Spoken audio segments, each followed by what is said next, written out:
केहू के नजरिया ये राम जी, ऊपर वाला हरदम बढ़ौले रहसान जी। अरे लागे नहीं केहू के नजरिया ये राम जी, ऊपर वाला हरदम बढ़ौले रहसान जी।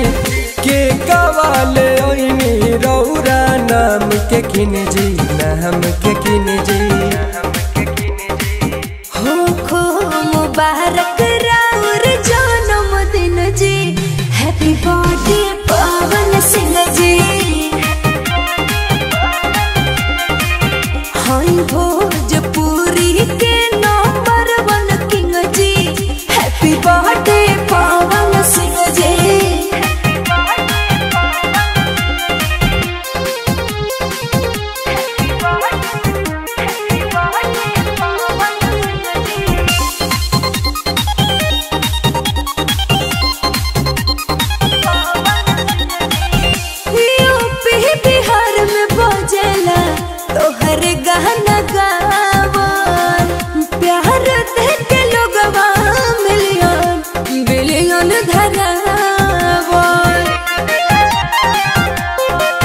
रहे बहनल तहरा आवाज में जादू, जुग जुग जिया पवन बाबू।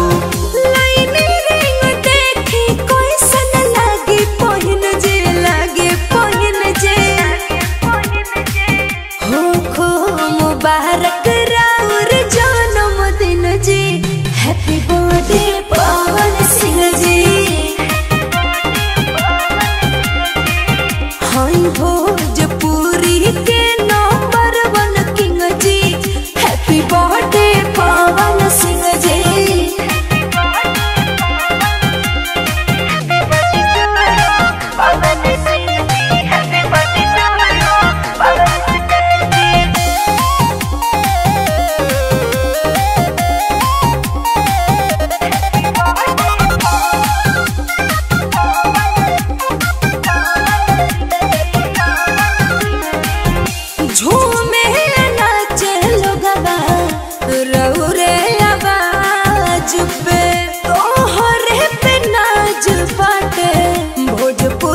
समाज के